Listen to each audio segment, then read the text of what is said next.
This is Gina. Thank you for joining me for this Astrology Chat live on February 4th, 2025.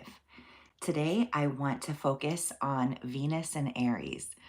And you can see I have my little makeshift setup here.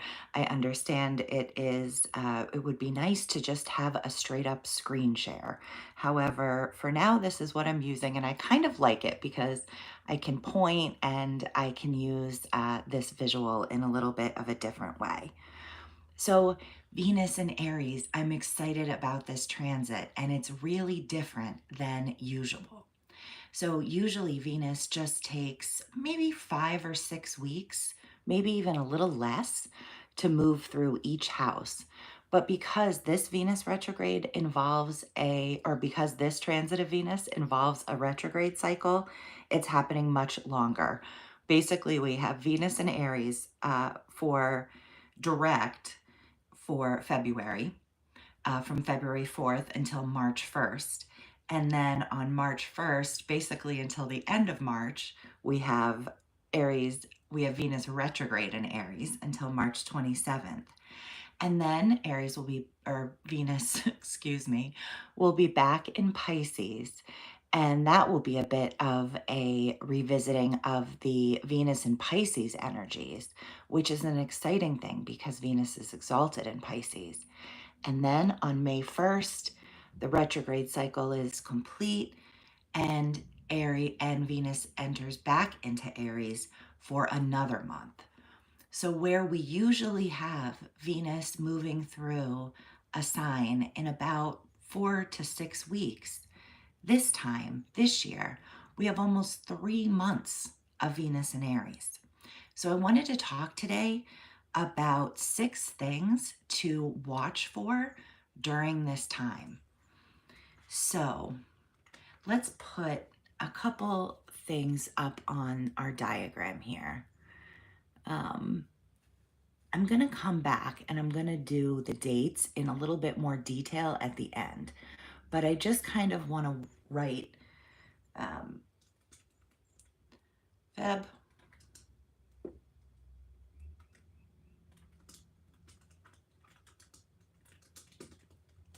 March, and May, right? February, March, and May, we are going to experience this Venus in Aries. So these are things to watch for during that time. 6 different things to be aware of.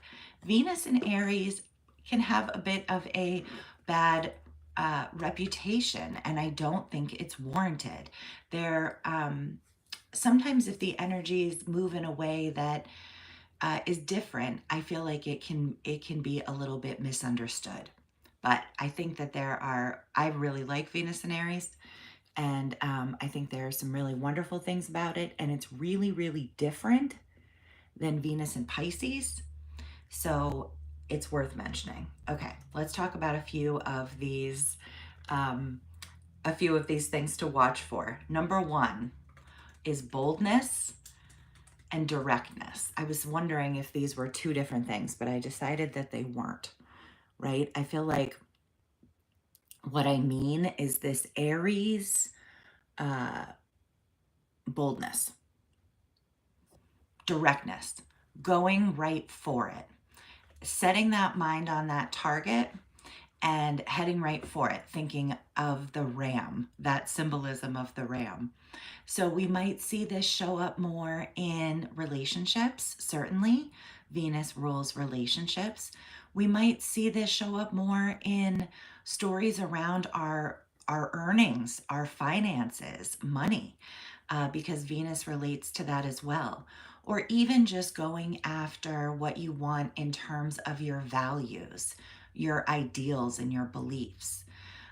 Self-worth, self-love, self-care is a part of Venus. And so there may be more boldness and directness where that's concerned. But I certainly think that being aware of it in terms of our interactions with others, in terms of relationships, more boldness and directness in relationships. This is a time where people are shooting straight. People are saying what they think. They are not sugarcoating it. They're not beating around the bush. They're right to the point. That is very, very Venus in Aries. Okay, second thing to be looking for during this time, which again is so much more of an extended time than usual. We normally just have Venus in Aries for a few weeks. And this time around, we have Venus in Aries for almost 3 months. So it's good to be aware of these things. Okay, a faster pace. And I almost feel like I am feeling that this morning. Venus in Pisces, where we just left. Oh my gosh, so easy, so pleasant, so enjoyable. It's like, I don't know, it's just like easy, like not having anywhere to go, not having anything to do. There's a tranquility that comes with Venus and Pisces. And I think it's actually been a huge benefit to us for the last month or so to have that going on, because there were a lot of other sort of more difficult things going on in the sky, but it was sort of tempered by Venus in Pisces, which has just sort of a peaceful, calm energy. Venus in Aries doesn't have that. Venus in Aries is faster, is quicker. So interesting how different the signs are from the ones that they're directly next to. But that's how it works. Pisces and Aries are incredibly different. Aries and Taurus are incredibly different. Taurus and Gemini. The signatures really flip around. So you might feel a quickening of things. Again, any sort of Venus related theme, anything interpersonal. It could be anything involving finances, involving creativity. That is really worth mentioning with both of these things, actually. Um, Venus rules our creativity. So if you're making something, it might be a lot easier during this time to do it quickly and do it boldly and just do it directly. Just go for it. That faster pace. And you might just feel it in the world in terms of people wanting to make plans and the plans coming together. We're doing this, okay, let's get it done right now. You know, everything sort of moves with a certain quickness with Venus and Aries. So there's just a faster pace in general. Okay, another thing to be looking for during this time, noticing in yourself and also in others, right? Both of these things are worth keeping in mind. Is independence, more independence. And I mean independence in so many different ways. You know, Aries is not afraid, Venus in Aries is not afraid to be her unique self, to be her independent self, to do things in the way that she feels is right and right for her. And it doesn't matter if other people don't understand it, other people don't even know about it. Venus in Aries is incredibly independent and embraces that independence.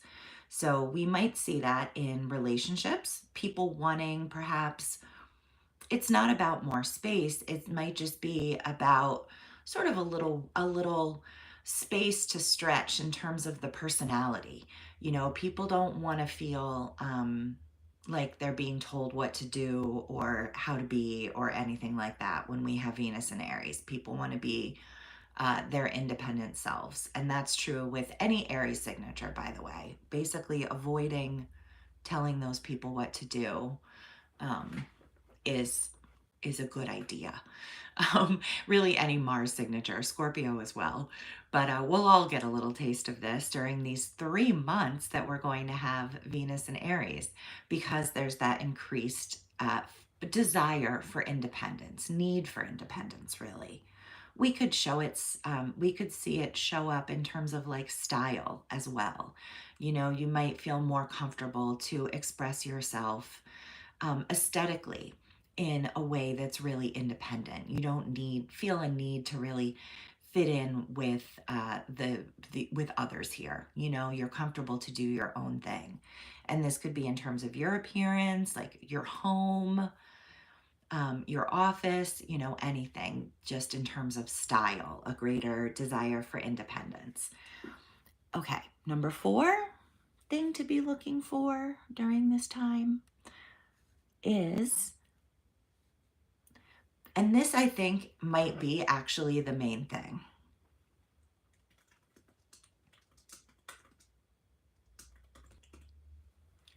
Let me explain this a little bit. What do you love? This sort of goes with the independence in terms of the uniqueness idea. Venus in Aries is really helping us to get in touch with our own voice in a different way.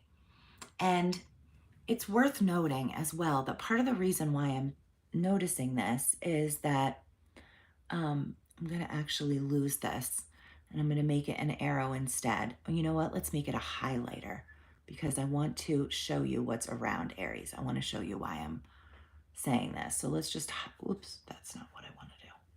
Let's just highlight Venus in Aries. And then we'll be able to talk about what's around her as well. Okay, yeah, perfect. Okay, so the North Node just left Aries. The North Node had been traveling through Aries for 18 months, and this was really helping us work on finding our own voice and our own style and speaking up for ourselves, finding what we want, what we are here to do, aligning again with our own unique voice and our own unique journey. We just spent 18 months, all of us, working on that in some way, shape, or form with the North Node moving through Aries.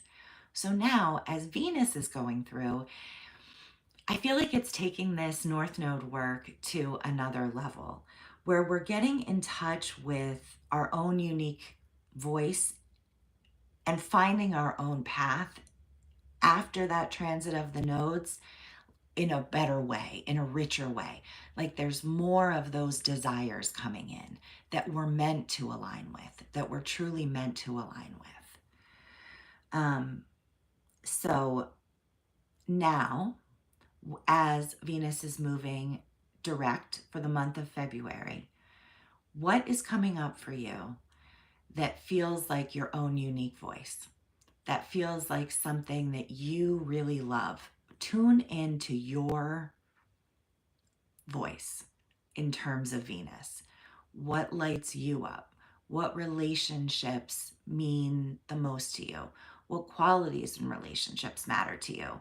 What things do you like to do for fun, for pleasure? How do you like to look? How do you like your surroundings to look? What do you like to look at? You know, can you get more pleasure in terms of going beautiful places and walking in nature if that's what you love? Or if you love to cook, can you do that? You know, indulging in those sense pleasures is a really good idea with Venus in Aries. Okay, and there's 2 other things that are really worth paying attention to during this time, but they're a little bit different than what we've been talking about so far. The first is, I don't like that label. Let's do that. Is that you're a little magnetic.